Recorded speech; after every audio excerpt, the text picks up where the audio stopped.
The U.S. Arab Radio Network is the largest Arab and Muslim radio network in America, broadcasting throughout the Midwest region Monday through Friday on WNZK AM 690. U.S. Arab Radio features Arabic and English language programming on every topic, from health, food, and culture to government, politics, and legal issues. Listen live to U.S. Arab Radio in Michigan, Toledo, Ohio, and Windsor, Canada on WNZK AM 690. And in Washington, D.C., Maryland, and Virginia on WDMV 700 AM. You can also follow us on Facebook, Instagram, X, and TikTok. So join us every day on the U.S. Arab Radio Network and check out our website at www.arabradio.us. I'm Atef Abdel Gawad. Join me the last Friday of each month at 8 a.m. Eastern Time. I will be exploring key issues and events in the Middle East and the U.S. live on America's Voice of the Arab. Tune in to WNZK 690 AM and watch live on the Facebook page of U.S. Arab Radio. Good day, everybody. The situation in Syria now is cautiously calm, and the fragile ceasefire in Sweida seems to be holding. But we have many questions that need answer. What's behind the deadly clashes, the root causes for the violence that erupted in the last few weeks? Why did Israel intervene? And can Syria witness a wider sectarian war? To answer these and other questions, we have a group of distinguished guests and experts. We have Mr. Rami Nakhla, who is a Yale World Fellow, whose brother Jamil was killed in the clashes, recent violence in Sweida. And Rami, our sincere condolences to you and your family. Thank you so much. We also have Mr. Omar Almuqdad, journalist from Syria, and we have Mr. Farouk Belal, chairman of the Syrian American Council. Before we get started, a program note. We are coming to you not just on radio, but also on a video link. Go to the Facebook page of U.S. Arab Radio and you can watch us on Zoom, on video. My first question is for the three guests, and let's start with Rami, then Omar, then Farouk. And the question is, and be comprehensive but brief, please. What are the root causes for the sectarian violence in Sweida? Okay. First, thank you for having me on the show. I appreciate that, and thank you for shedding a light on very important topic right now. We are witnessing all over Syria. The root cause of the sectarian violence in Syria is sectarianism. If we want to go that deep, throughout the Assad regime, and for many decades, the Syrian regime have suppressed this talk and these debates, and under the table, it managed to provoke this sectarian tension. The Syrian regime pretended to be a secular government. However, it fed deep-rooted sectarian oppression in Syria. It alienated many groups in Syria, and including the majority of the Sunnah, and that was felt by everyone in the country. Now we have our new Syria for 8 months. And we are working on these issues. We are working to correct decades of sectarian tension, decades of sectarian rules, sectarian rules in the country. This is the root cause. And we were not able to deal with the sectarian tension that was rising in the country. We were not able to deal correctly with regional interference and interference from, I would say, from Israel and other countries that have all the intentions to destabilize Syria at this moment, which I know for a fact that they have provoked sectarian tension. And sadly, both people on both sides of this conflict that we are seeing today have fell victim, and they fell in this trap, and they resulted to basically escalating the sectarian tension until we have what happened today, which was deadly clashes. Omar? Well, thanks for having me on. In fact, in addition to what Rami just said, yes, that's perfectly true. But at the same time, Israel has played a huge role in fueling sectarianism in the country. After the Syrian regime fell down. But the problem right now is Israel using proxies inside the country to ensure that Syria would never recover and to stay at this stage. Omar, can you be more specific?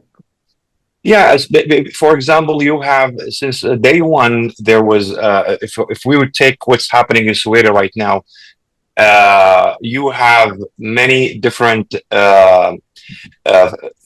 parts of the Sweida picture, and many of these try to solve the issue with the Syrian government in Damascus by dialogue, by addressing these demands, by just keep the talk going within Syria without allowing any external factors to influence what is really happening in the country and the formation of the country.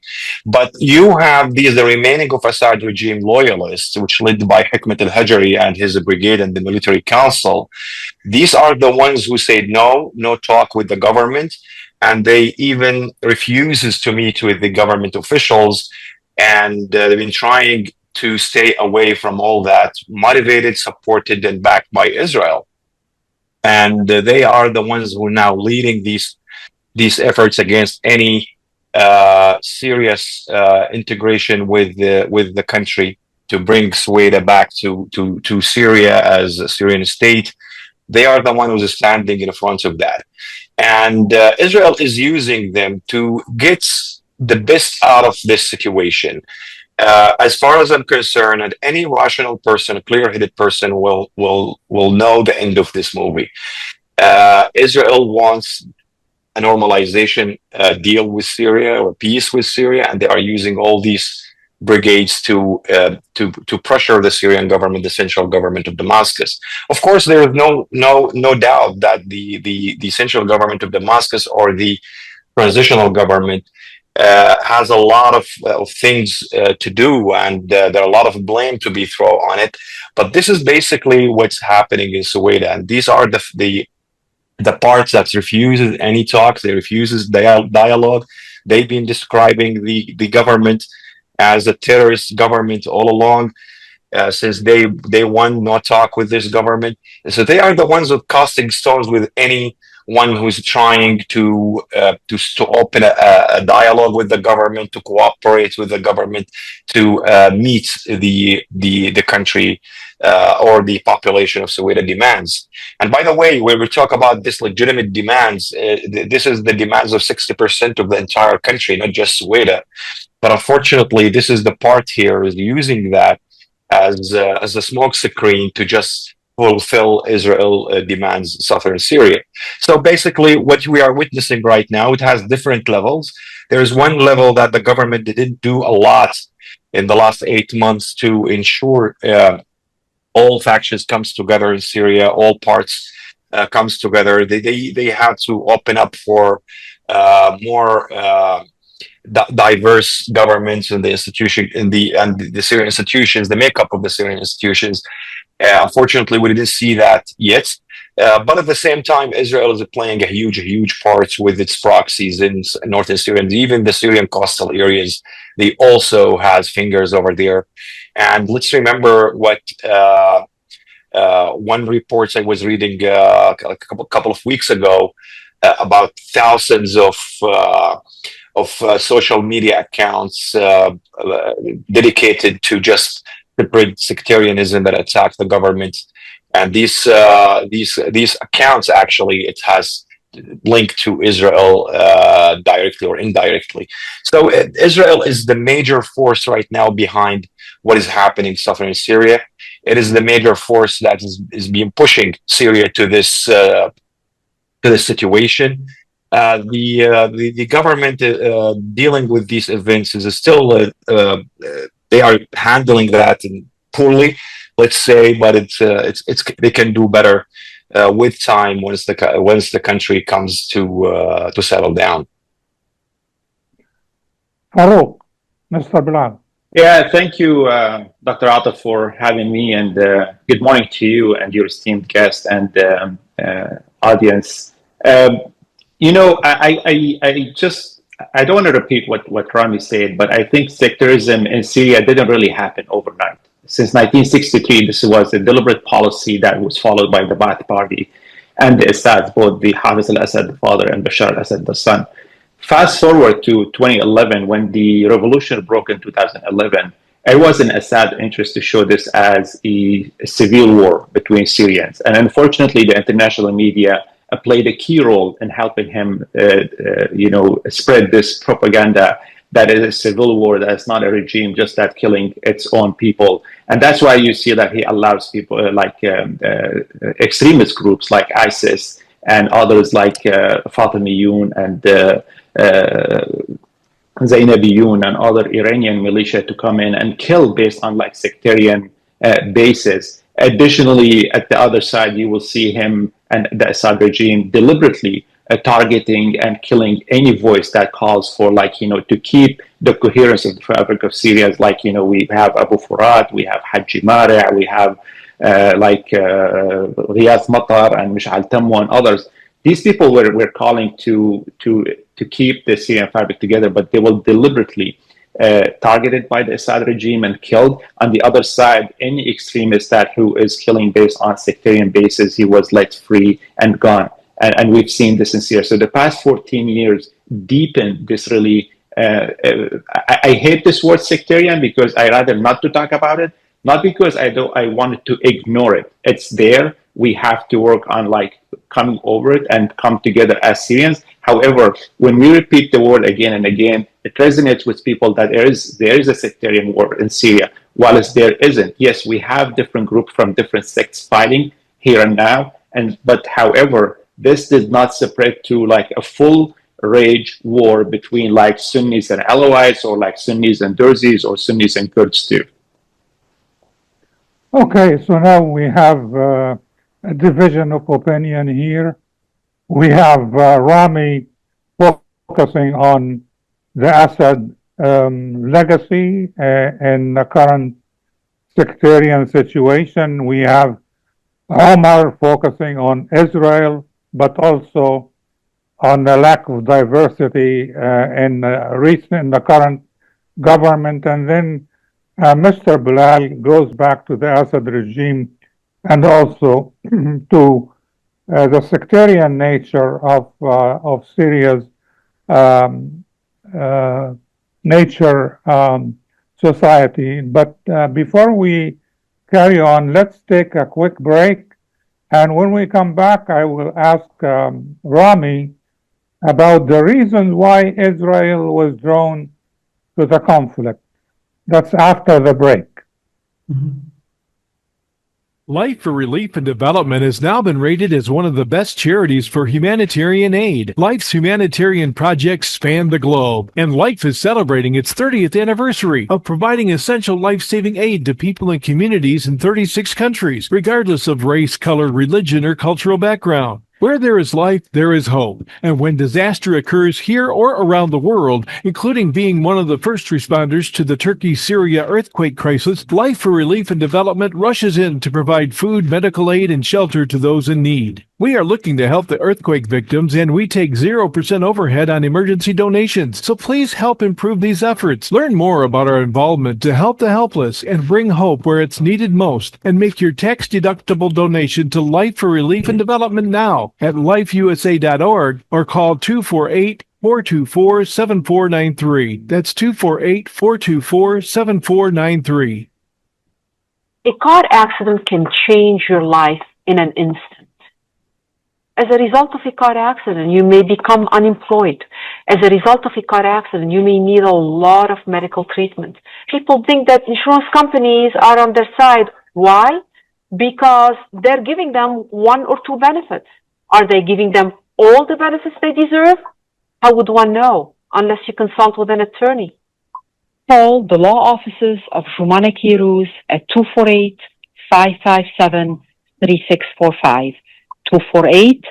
248-557-3645. Ziyad brand. Quality products from our family to yours.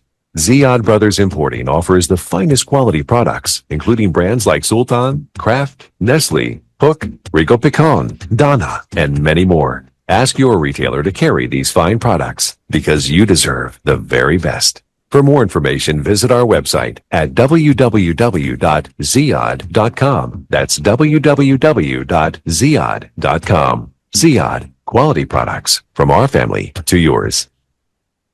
I'm Atef Abdel Gawad. Join me the last Friday of each month at 8 a.m. Eastern Time.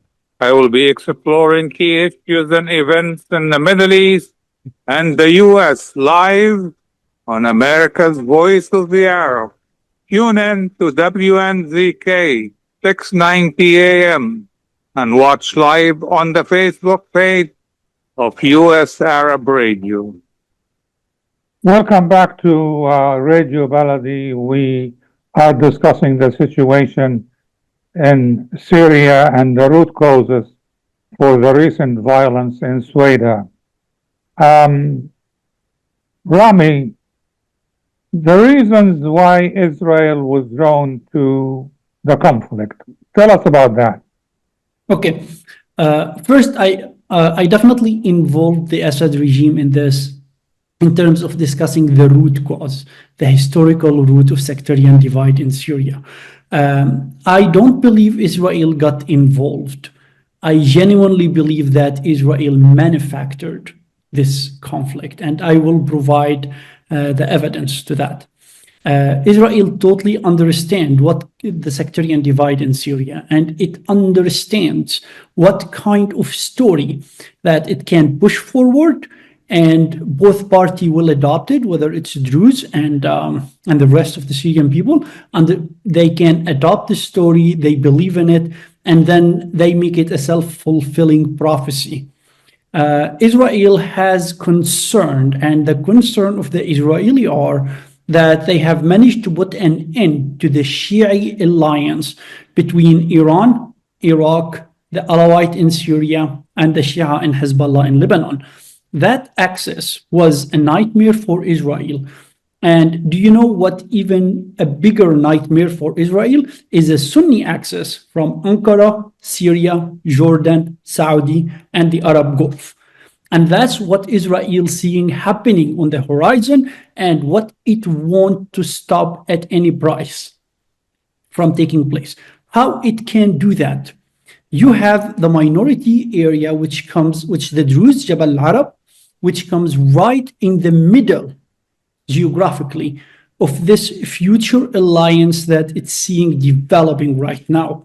And it wanted at any price to basically make the Druze in the region as a geographical barrier, the southern in Syria geographical barrier between these alliances from Ankara to Riyadh.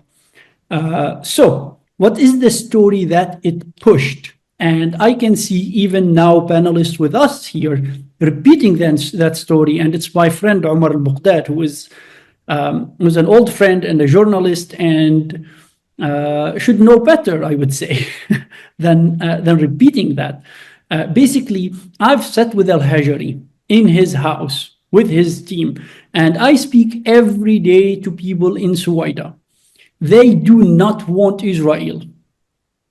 They do not want Israel, and they are praying to God that they are not in a position where they have to ask for external interference, whether it's Israel or the United States or other country, to protect them from what they believe is a sectarian massacre that is coming their way. We have to understand that the Druze have been victim for radical Islamist extremists who attacked their towns and villages during the uprising. And I mentioned ISIS, where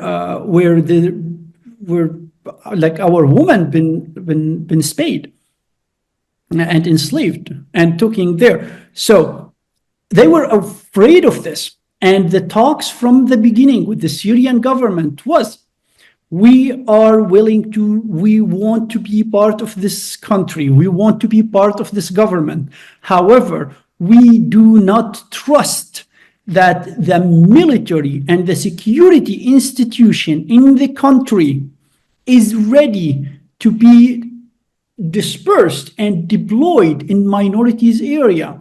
Even if we trust the intention of the leadership of the Syrian government at its highest level, we don't trust that there is a discipline on the ground. Please do not deploy the security institutions that is not ready yet to be deployed in minorities areas. That's the demand from the Druze. That's the talk. That's what they are asking for. They are not calling for Israeli intervention. They are not supported by Israel. Israel is using them by fueling this sectarian tension. What really played to the hand of Israel is that, and this is something we were asking over and over again, please do not enter Sweida by force. Because what you will be sending to these minority areas, it's not going to be a professional army. A professional army that is extremely disciplined and know how to be present inside minorities area. And what happened is, when the Syrian government made this mistake and deployed these forces inside Sweida by force, we saw what happened. We saw the massacres that have been committed. We saw the mass murder. We saw the civilian that have been killed. We saw that even my brother was killed and burned by the security forces. This is what happened. And at this case, Israel got involved to demonstrate to the Druze, look, we will protect you, and to demonstrate to the Syrian people, to the Sunnah, that you see, the Druze are traitors. They are working with Israel. So the Israeli are not playing the Druze. They are playing both groups, both parties, and both parties have fell in this trap. Okay, I just want to be clear to our audience. Can we say, Rami, that you belong to the Druze community? Of course you can. Yes, I am from Sweida and I belong to the Druze community. And this is the first time throughout all my life that I have went publicly and I said I'm Druze. And I belong to the community. I want to invite comments from my other two guests, Omar and Farouk. Do you have any response or comment on what you just heard? Yeah, I would love to comment on that. Yes, for my friend Rami, as with all due respect, he just confirmed what I was saying earlier. Look, I am a realist. I'm not a conspiracy theorist. I believe in what I hear and see. And for Israel, this is not even, they never hide that. It is something within their agenda. They've been saying that publicly. They've been doing that.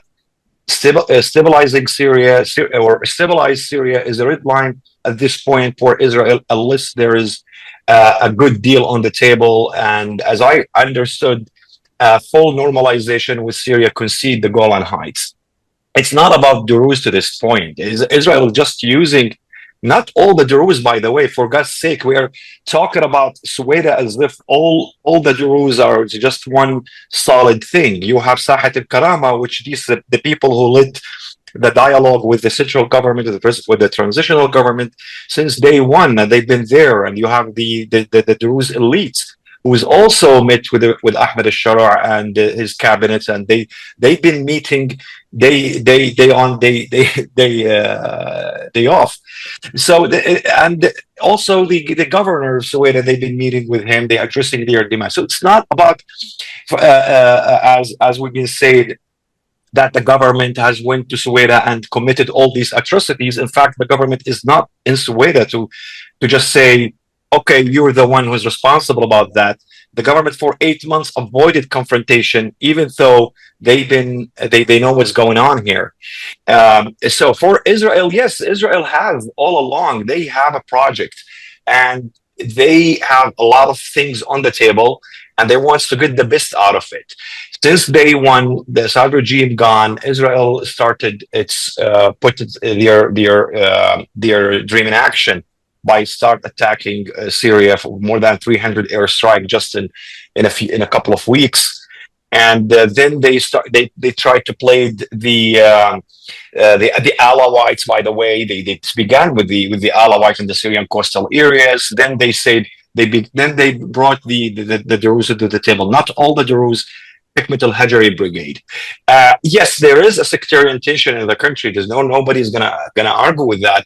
But a huge part of it is external motivated. It is not inside the country, and we saw that since day one. The country went stable for a few months. There was all the reports that I read were expecting a blood path in Syria once Assad regime leaves the power. That never happened, which means that the Syrian people demonstrated a high level of discipline and responsibility toward their country. But what happened in the Syrian coastal areas, everybody knows the story. That's how the remaining of Assad regime loyalists attacked a petrol car. To this point, there was no killing toward Alawite or otherwise. And then there was a form of revenge actions happened by undisciplined members of the security forces or other people who joined the fight there. And the government acted right away and said, okay, we will form an investigation committee and see who is responsible, and we'll hold him accountable. And what happened in Soweto right now is Israel is playing the Druze card to make sure that Syria would never arrive to south, because in the Israeli terminology, they believe that a Sunni government in Damascus, it means a coming confrontation sooner or later, because these people are not Bashar Assad.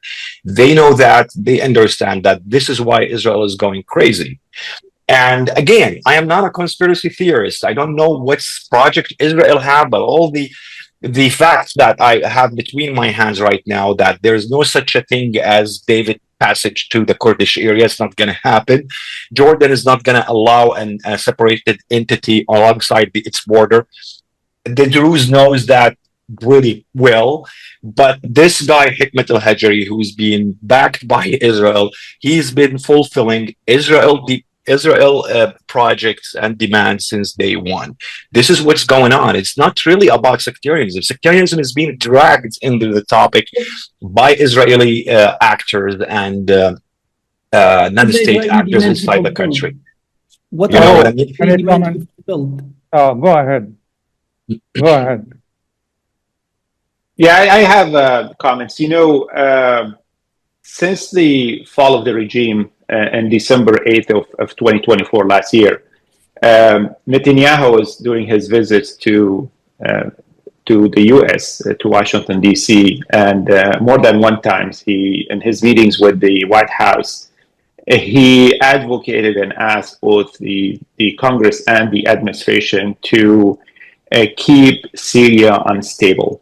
to keep sanctions, for example, on Syria. He really advocated both sides to help Syrian sanctions, even to increase sanctions on the current administration in Syria or the government in Damascus, and to keep the status quo. And he also proposed to keep the Druze areas, the SDF areas, not the Kurdish area, Omar, is the SDF area, because SDF does not represent all the Yes, Kurds. yes. Sorry for that. Sorry. No, Yeah, no, I that's just, fine.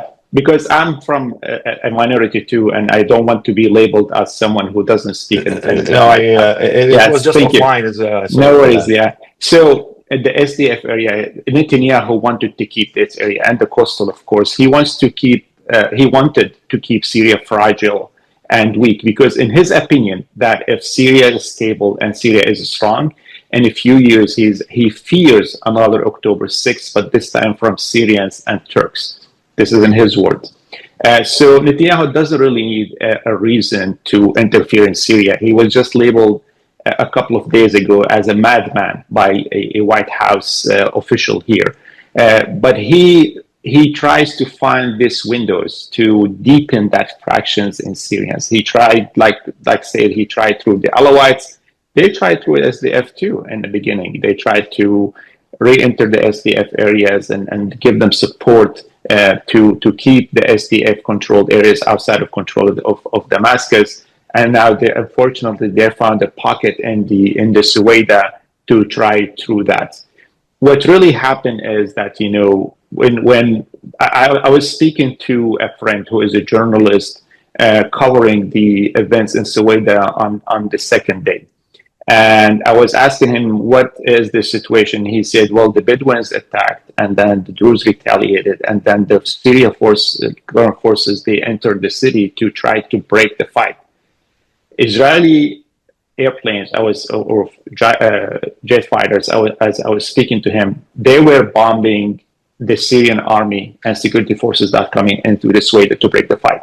So in my view, I said, okay, well, look at who is benefiting from this. And he told me literally, they said they're bombing without distinguishing between a civilian building or like a security forces checkpoint. So Israel wanted to ignite this sectarian fight in Sweden. Unfortunately, where the government played a weak role is, yes, we understand that Israel were preventing them from entering the Sweida to establish the security in areas. Yes, there was an agreement that they had to actually to pull in 4 hours to pull back from Sweida. The agreement they had, the ceasefire agreement, the first one, it happened. However, I think the issue in the security forces goes deeper. You know, if we go to before December 8th, the liberated areas in the north of Syria, they were controlled and made of different army fictions, facade. And some of them, they came together, they formed this, you know, unity and operation, and they liberated Syria. Now, later, there was an attempt, and many attempts by President al-Shara and the Syrian government to consolidate all these fictions into one army, because they were different fictions, they have different leaders, different ideologies. Many of them did join this coalition, but however, some of them, they stayed affiliated with the current government. However, they did not fully integrate themselves into the government. And here's the issue now. You don't have an army that they have one uniform. You don't have an army that they have, like, you know, one type of cars driven, so that you know whether this is an army or not. So you have people that they are just covering their face and, you know, being in civil clothes and going in as security forces. Now, you can't distinguish which is what. I'm not saying that some of them did not commit horrific crimes in there. Yes, they did. However, the other weak point that the government also showed in there is that since the events in the coastal side, the government really unfortunately, we didn't see anyone that's been arrested and prosecuted for crimes committed in the coastal side. And I'm talking about both sides. I'm not only talking about the government side. Again, the same thing in Sweida. We haven't seen any prosecutions happen. And I'm not sure why. I think the government has really a good answer and explanation for that. But really, the 14 years of war and the sectarian fire that Iran and Assad and Hezbollah, they really put inside Syria, If we don't have accountability, and if we don't have a transitional justice ASAP in Syria, today Israel, tomorrow who knows which country will find interest in Syria, and they will find their way in, and they will ignite another issues inside the country. Okay, let's take a another quick commercial break.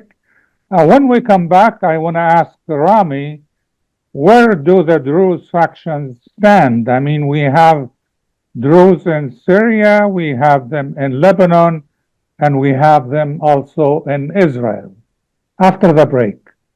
Welcome to Al Shaba Restaurant at 2029 15 Mile Road in Sterling Heights, where you'll be treated to the finest in Middle Eastern cuisine. Enter into the exotic atmosphere of tantalizing aromas and enjoy our chicken or beef shawarma hummus, kebabs, specially seasoned Syrian-style beef burgers, maybe a fattoush salad, soups and sandwiches, plus desserts that include baklava, ice cream, and more. Just call in your order at 586-565-6661 or go to our website and place your order now at elshaba.square.site. That's elshaba.square.site. Then you'll see all there is to choose from. Try us today. You'll like us. We are located at 2097 15 Mile Road in Sterling Heights. Are you going to start a restaurant or a grocery store soon? Do you need floor plans and designs? Call Naji Abood at 734-744-9796. Do you want to buy kitchen and restaurant equipment at discount prices? Call Naji Abood now, 734-744-9796. New Concept Products and Design, the trademark of kitchen equipment. 5% discount on all purchases of $75,000 or more. New Concept Products and Design, new location, 31185 Schoolcraft in Livonia. Learn more at www.newconceptproducts.com. Call Naji Abood, 734-744-9796. Get ready for an amazing experience at Ishtar Restaurant on 15 Mile Road in Sterling Heights. Enjoy excellent hospitality from owners Ali Al-Baghdadi and Fatty Bonham, serving the best in Mediterranean food. Try Chef Ali Al-Baghdadi's famous shawarma, the best Iraqi grills and food, and the best Arabic and international dishes. Dine in our authentic atmosphere or take out. Call 586-698-2585 or check us out on Facebook. Ishtar Restaurant practices all CDC guidelines and is open every day 11 a.m. to 10 p.m. Have an amazing experience today at Ishtar Restaurant, 3625 15 Mile Road, Sterling Heights. ArabNews.com, bringing you breaking news from across the Middle East and the latest on Arabs in America. Get inside the latest headlines with expert analysis and insights at ArabNews.com. Join over 5 million Facebook fans and over 10 million monthly readers. ArabNews.com, news that matters to you. I'm Atef Abdel Gawad. Join me the last Friday of each month at 8 a.m. Eastern Time. I will be exploring key issues and events in the Middle East and the U.S. live on America's Voice of the Arab. Tune in to WNZK 690 a.m. and watch live on the Facebook page of U.S. Arab Radio. Welcome back to Radio Baladi. We are discussing the situation in Syria. And I have a question for Rami now. Where do the Druze factions stand? I mean, they're not just one faction within the Druze community. We have Druze in Syria, we have Druze in Lebanon, we have Druze in Israel, and there are factions even within those factions. Go ahead, Rami. To be honest, I really don't understand the question. Or like I understand the question, but for me on the ground, it doesn't really make any sense. What is the common political thread between the Druze in Israel, the Druze in Lebanon, and the Druze in Sweida? There is nothing. Yes, they have a shared faith, but why we would consider them as a one political group? They should have one stand or another. Because the Druze in Israel have a totally different situation, and the Druze in Lebanon different situation, and the Druze in Syria, it's a totally different game.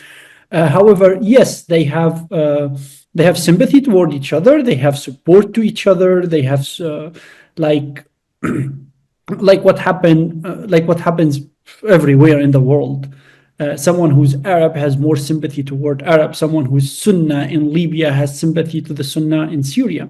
It does not go outside this equation.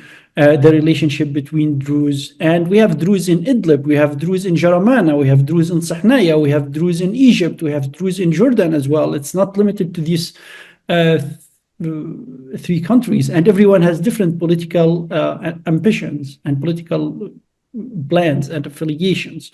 And even inside each one country, there are many political parties and many thoughts and ideologies. But I want to talk just about the Druze in Syria right now and where they stand, and are they fractured? Yes, there was multiple groups inside Sweida before the latest events. Now, after this event took place, all the Druze are rallying behind Sheikh al-Hajari. And why is that?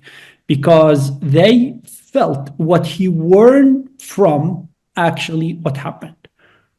Voices like me that was saying, for example, that no, we really believe in that this is a moderate Islamic government. This government will respect the minorities. This government will protect the minorities. Our voice was totally overshadowed and discredited right now after these events. It all confirmed the worst fears of the Druze minorities, that if this government entered their areas and their territories and their cities, they will be massacred, they will be humiliated, our women will be raped. And we saw that in 4K HD happening all over Sweida. So right now, we have to understand that all the Druze in Sweida are standing behind al-Hajari, and we have to stop calling him a traitor and Israeli agent, because he is not. He is a man who's trying to do what is best for his community to the best of his abilities, and demonizing him, creating him as a villain in this story. This is the Israeli message to the Syrian people. This is what they are trying to make the government and the Syrian people believe, that he is with them, he's working with them, he is playing their game. And this is factually not true. He is someone who is trying to protect his community first. He's not a national leader. He is a Druze leader. And he is thinking about the Druze community. And all what he cares about is the Druze community. And sadly, the event proved him right, because both the Druze and the Sunnah and the government and the Syrian people fell into this sectarian trap. Okay, Omar, a minute ago you talked about how the current Syrian government lacks diversity. Do you think that the Syrian government, will survive long term, and why? Well, in fact, the idea of the current government collapsing in Damascus, it's not even on the table. It's not for the United States of America. It's not for the European Union, the Arab Gulf, Turkey, Jordan, even for Israel, by the way. That's what sound as a contradiction, but even for Israel doesn't want Syria to collapse to this point, because they know that might create more problems than solving them, in fact, and solving the current problem. No, to the government to collapse, it's a nightmare scenario. It's not going to happen. But yeah, the government, it won't be able to bring the country together unless there is more and more tendency toward bringing more ideas, more people, more professionals into the government. So you cannot just keep relying on one group of people and then say to the others, hey, you should now come and follow me because I am the only person that can lead the country. because in this way you're just recreating Bashar Assad. I'm sorry, it is against my interest, against Syria, against every Syrian's interest. And then, yeah, the idea of bringing more people to start implementing the rule of law in the country, it is essentials so the country can really recover. That would help the country in the recovery process. Bringing the idea of just having security forces from one color, one sect, one side, it's also sending a bad message to the rest of communities inside the country that this is not going to be well for anybody at this point. Yeah, the government needs more diverse government, diversity. It needs more professional members within on every level in the country. The rule of law, the accountability. This is essential for a lot of people. That would give the governments a lot of credits that they are in the right path. It will gain a lot of support at the same time, and it will strengthen the Syria from inside by just doing all these steps. And which, by the way, a lot of people saying while they're commenting on this that it is still too early. It's not too early. It is not too hard to implement these things. This is essentials for the government, to the country to recover, and for the government to be able to lead the country. Otherwise, this is going to be just a blind circle, and then everybody just running around without reaching anywhere. Now, I want to talk about the U.S. role. When we come back, we're going to take a quick break, and when we come back, I want Mr. Farouk Belal to talk about the U.S. role. Now, the Congress has failed in removing the Caesar law, and I want him to explain what does he expect. After the break.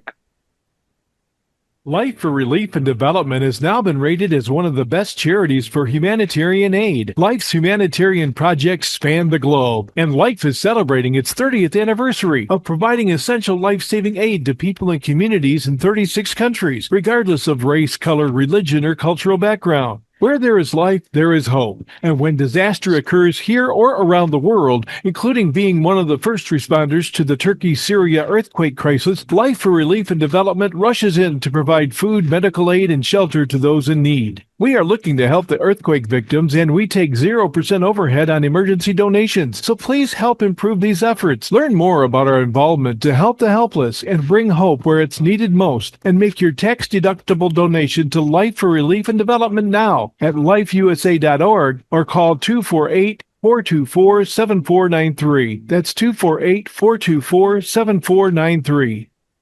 At Top Rehab Physical Therapy Clinic in Dearborn, we provide effective physical therapy sessions in order to limit pain and discomfort. Top Rehab provides physical therapy care for any diagnosis prescribed by a physician, and we regularly see and treat conditions such as stroke, TMJ, fibromyalgia, sciatica, joint pain, and more. We use a variety of pain management methods, including modalities, soft tissue mobilization, and therapeutic exercise. If you're in need of physical rehabilitation or physical therapy, get the highest quality health care at Top Rehab. Most insurance is accepted, and we're open Monday, Wednesday, and Friday 8 to 6, Tuesday and Thursday 8 to 5, and Saturday 10 till 2. Call for an appointment today at 313-846-0555. That's 313-846-0555. Choose Top Rehab Physical Therapy Clinic on Michigan Avenue in Dearborn. Life's too short to be in pain. With more than 30,000 successful in vitro fertilizations, IVF Michigan is now ranked as one of America's best fertility clinics according to Newsweek magazine. IVF Michigan fertility centers are the recognized leaders in high-quality fertility care. With locations in Bloomfield Hills and 9 other cities in Michigan and Ohio, IVF has experts in all aspects of the field. A founding member, American board-certified Dr. Nicholas Shama, is one of the leading reproductive endocrinologists in Michigan and Ohio. He has performed over 20,000 successful IVF cases, and it's helped thousands of couples fulfill their dreams of parenthood. When it's time to get personalized care from Dr. Nicholas Shama at one of America's best fertility clinics, call IVF Michigan Fertility Centers in Michigan and Ohio toll-free at 855-952-9600. 855-952-9600. I'm Atef Abdel Gawad. Join me the last Friday of each month at 8 a.m. Eastern Time. I will be exploring key issues and events in the Middle East and the U.S. live on America's Voice of the Arab. Tune in to WNZK 690 a.m. and watch live on the Facebook page of U.S. Arab Radio. Welcome back to Radio Baladi. We are discussing the situation in Syria, and I would like Mr. Farouk Belal to discuss the U.S. role. The U.S. is removing sanctions imposed on Syria, but Congress recently failed on removing the Caesar law. Explain to us what you expect. Yeah, just a quick overview of the U.S. policy so far in Syria. Since the U.S. re-engaged in the Syria policy around March, it was clear that President Trump is interested in lifting all sanctions on Syria to give Syria the chance to be stable again, because he understands from neighboring countries and partners of the U.S. in the region that a stable Syria is good for the region. The region really got tired of Syria being the source of Captagon and drug deals, smuggling. Be tired of Syria being the source of issues and terrorism problems during the Assad era. So they advocated, when I say they, mainly Saudi Arabia, Qatar, and Turkey, they advocated heavily with the Trump administration to lift sanctions on Syria so we can have Syria stable, safe, and secure again. And we've seen that after when he announced, President Trump announced in Riyadh that he will lift all sanctions. When he returned to the U.S., he signed an executive order canceling and ending all sanctions that related to executive orders issued by other presidents throughout the years since 1978 until today. However, the second type of sanctions we have is that sanctions are laws and they need Congress approval to be lifted. And the one major sanction of them is an infamous Caesar law that we all know about. Now, the Caesar law was extended to 2029, about a few days before the fall of the regime, or bad luck. So now, as we at the Syrian American Council, working with other organizations and the Syrian American community, we were advocating for the past 7 months for the Caesar law to be lifted from Congress. So the Congress have 3 amendments regarding sanctions in Syria, mainly the Caesar law. The first one was introduced by Representative Joe Wilson, joined with 6 members of his committee on both sides, the Republicans and Democrats, to update the expiration date of Caesar to the end of this year. We tried to add this addendum to the NDAA 2026, however, it did not pass. We have another one that was introduced, another amendment that was introduced by Representative Ilhan Omar. And this one is more of like a comprehensive one. It doesn't only end the Caesar law, but it ends all sanctions on Syria, period. The third one was the one that introduced by Representative Mike Lower on the 16th of July. And this one does not extend or does not end the Caesar law. It updates the Caesar sanctions. And the reasoning behind this, based on the deliberation that happened in Congress last Tuesday, is that the Congress is interested in lifting sanctions on Syria. However, they wanted to tie lifting sanctions to conditions that the Syrian government has to meet. These conditions are, for example, money laundering policies. They want to see more war on extremism and terrorism inside Syria. There's the chemical stockpile, protection of minority, and lastly, being a more inclusive government. So the law, of course, or the act called the Syria Sanctions Accountability Act 2025 passed the Financial Service Committee in the House of Representatives. Now it's going to be introduced to the House of Representatives entirely to be voted on. And if they vote on, it will go to Congress, to Senate, sorry. And if the Senate votes, it will go to President Trump. And if President Trump signs, it will become a law. We're still far from this. We still have other chances to again enter or introduce the version that was introduced by Mr. Joe Wilson to end the Caesar law to the NDAA in September. So we're working on that. So to summarize, we have two stands in the United States of America. We have the White House and the State Department, the administration in general, who is interested in lifting all sanctions on Syria immediately. And we also have some Congress members that they say, yes, we should do it, but cautiously. We should do it if the government meets 1, 2, 3, 4 conditions. And that makes sense because, you know, in the United States, it's built on institutions. So it's really common to see disagreements between the administration and Congress, and this is what we're seeing here.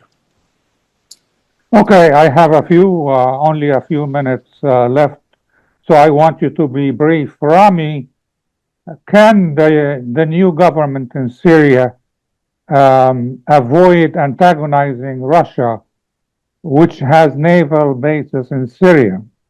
Can they avoid antagonizing Russia, which has naval bases in Syria? I think right now I think the new government is really acting wisely when it comes to international politics and its alliances for the future. This new government totally understands that it needs some time to get its bearing before it formalizes an international policy, and where to understand who are the allies and who are the foes and enemies in the international scenes. I understand that the new government have intelligently played the card of the naval forces, of the Russian naval forces inside Syria, and opened the door to a better connection and better relation with the Western world, who is in a totally different camp than the Russian at the moment. I think antagonizing or normalizing relationship with Russia is a card which I believe the government so far is playing in a brilliant way. Okay, I want to have Omar conclude this program, but I only have a few seconds left. What do you expect that change of government in Damascus impact the Turkish-Syrian relationship?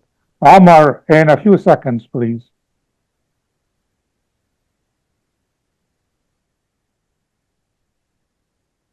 Okay, we lost Omar. I want to thank you all. I want to thank Rami Nakhla. Too late, Omar. I want to thank you, Omar Almuqdad, and I want to thank Mr. Farouk Belal. I also want to extend my thanks to Michael Chupka, our director in the studio, and we'll see you again the last Friday next month. Have a good weekend. Thank you. Thank you.